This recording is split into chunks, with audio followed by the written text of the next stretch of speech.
Alexa, give me the definition of autism. Autism is usually defined as a pervasive developmental disorder of children, characterized by impaired communication, excessive rigidity, and emotional detachment. Now considered one of the autism spectrum disorders. For more, ask me to give you more definitions for autism. By the way, you have a new notification. Alexa, stop. I think you've said enough. Hi guys, and welcome back to my channel, Simsen Talk. Yes guys, if you think I'm in my dressing gown, I've got my dress on and my dressing gown over it because, quite frankly guys, it is freezing out there. How you doing? Welcome back to my channel. Guys, I couldn't let April leave. From the time right now that I'm recording, there are only a few days left until... Do you know what? I've just realised, guys, I haven't put the microphone on. Or maybe it is on. Sorry, guys. Yeah, what I've realised is we've only got a few days left until the end of April. And I can't let April go without acknowledging that this month is Autism Awareness Month. As my husband said earlier, it's a bit late, isn't it? It's never too late to raise awareness on disability, especially autism, because like myself or like us as a family, we experience it every single day. We experience it day in and day out. So we don't just wait for the month of April to come round to recognise it. It is part of our lived experience. So guys, I wanted to say a poem. I wanted to share a poem, guys. Can you just jump down? I wanted to write a poem for you, but as many of you would understand, being a send mum, you just about have time to be, sorting out the laundry, doing your ironing, and making sure the day-to-day tasks are complete, let alone writing poetry. So I found this, and I'll quote the source that I got it from, because I'm not going to fake it, although I would have loved the ratings from you guys, But I was looking for inspiration, if I'm being honest. So this platform literally did the whole thing for me. So I wanted to, like the acronym for autism, basically, yeah? So I wanted it to create like a spoken word using each one of the letters in the word autism and giving a balanced view. Giving a balanced view of positive side and the negative side. So I hope you enjoy. Turn up the music. So we've got A, alive with colours others can't see, and also overwhelmed by what floods into me. U, unique in the way I think and feel, yet unsure when the world doesn't match what's real. T, talented in patterns, details and art, but tired from masking, playing a part. I, intense in passion, focused and true, isolated too, when I'm not understood by you. S, sensitive to sounds, to textures, to space, strong in resilience, still standing in place. M, mind that builds, words vivid and wide, misread by others who only see the outside. Wow. So I'd just like to give it up for ChatGPT. I know, guys, I'm sorry that I cheated in that sense, but it was so beautifully formed within seconds. I thought, you know what? Why work harder? Why not work smarter? Do you know what really stood out to me? I think the letter that stood out the most to me was S. Sensitive to sounds, to texture, to space, strong in resilience, still standing in place. Woo! Guys, yesterday I was at a conference about education, about working with young people and about inclusion. And there was a segment where, well, in fact, they had 3 panels and the last panel were SEND parents. So I was one of 4 SEND parents that went up. And basically I was just sharing my experience of being an autism mum and the journey. Many of you have heard the story. I'll briefly share it here for those who are new to my channel. But when I found out about my son, it was probably a couple of weeks before his 2nd birthday. And I remember the wonderful nursery manager at the time said, "Mum, we need to have a meeting. We've got concerns." So I said, "Is it because of his speech delay?" And the nursery manager said, "No, Mum, children can have speech delay. That's totally fine. But it's his interaction with others." And so that's where the journey began, really. She basically said, when in a sandpit, when children are playing in a sandpit, he'll go round collecting the spoons as opposed to other children that were getting stuck in with the sand and.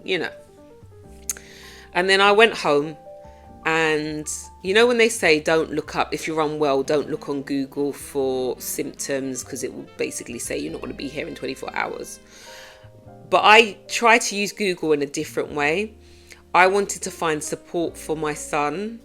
And so I put in how to support my child who's got speech delay. And I was putting in a few things that the manager had mentioned. And the whole list came up: autism, autism, autism. So, not many people would admit this. I don't know if they might be a bit worried about social media backlash, but I do think it's important to keep it real. I was bawling. I'm going to keep it 100. I was bawling. I was crying because the way I can describe it is like autism found me. I think had I not done that Google search, maybe I would have been sat down with the nursery manager and the Senko, and they may have said, "Mum, we wonder if your child has got autism," but, and then, because they can't diagnose, but Google basically told me. And I remember crying. I remember sort of being at the foot of the bed, kneeling, crying, because I was just so shocked. And it's been a journey, guys. It's been a journey. Even with the highs and the lows, I'm not at that place anymore. But what it did remind me of when I think back is how hard it is when you first hear autism, or whether, by the time he was diagnosed, which was years later, that's another story, we already knew. But at that time, I felt very isolated. I had a group of friends. There was quite a few friends, actually, who had children around his age, a little bit older, even younger. And you see that their development was very ahead. They were developing really well. They were talking, they were interacting with each other. And I didn't know how to broach the topic. So, when you're with friends and they'll be like, "How's Callum? How's he doing? Is he talking? Is he doing this?" And in all honesty, when I think back, I wanted to avoid that conversation. A few videos ago, I mentioned about showing up. So at the beginning stages, I was still showing up. And I remember one particular friend, she was just really invested and, but I was not ready to share anything. And I think this is where isolation can come in for parents like us, because when you're going through the grieving process yourself, And one day I will speak about the, I think it's 5 stages of grieving. In fact, I think they've updated it to 7. Yeah, I just remember thinking, gosh, I'm going through it. And guys, don't get me wrong. It is possible to grieve someone while they're still alive, okay? You can grieve, and I've seen it on social media before where people are like, well, I love my child. We're not saying we don't love our children. I love my son to bits. But initially, guys, it's okay to grieve the child that you didn't expect to have, in the sense of development delay, non-verbal,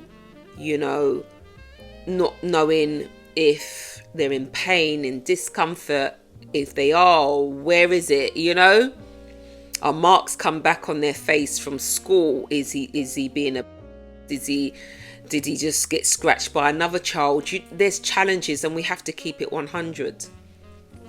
I am in a good place now. But he's 12. So there has been a whole growth. There's been a whole journey. And also my faith has helped to pull me through. So I thank God for God. I thank God that he strengthened me. I thank God for my family. My mum has been a rock to me. I thank God, wrong order. I thank God for my husband. Partners, honestly, he has been my tower of strength. And I'm sure the days when he's felt low, he would say the same about me. I just, and for the few friends that continue to check in and see how he's doing, I'm very mindful that, when they say it takes a village to raise a child, my village has shrunk. But I used to take it personally. I used to think, oh, they don't care. But then I've realised, people are dealing with their own issues. And although it's nice, when you hear people have met up and things like that, or they've gone round each other's houses, I would love for someone to be like, do you want to come round our house? What's Callum doing? What's he up to? Just be curious. Like, do you think he'll be fine if he was to come round? But, when people ask, but we don't know how to support you. Anyway, that's another thing. So I just wanted to share my experience and just tell other parents who are out there, and trust me, it's an international, we're all feeling it. It doesn't matter what country you're in. We all feel generally the same. And at different parts of the journey, we can feel strong in some sense. We can feel vulnerable in others. But keep going, okay? Our children need us. I'm very blessed to have Callum. He's taught me so much. He's taught me a lot about myself as well. I am a fighter. Not physically. Don't think I'll be punching people up. Don't worry. But yeah, that's my baby. So listen, if I don't fight for him and my other son, who do I fight for? So keep going, parents. We have to continue to educate others. A lot of the times when people think of autism, they just think high functioning, Rain Man. But actually, some of us have some of us have children with profound difficulties. And we keep going. So guys, yes, thank you so much for joining. And please subscribe if you've got this far. And I look forward to seeing you in the next one. Take care. Oh, remember, it's not a sprint, it's a marathon. And we're in this together. Take care. Bye.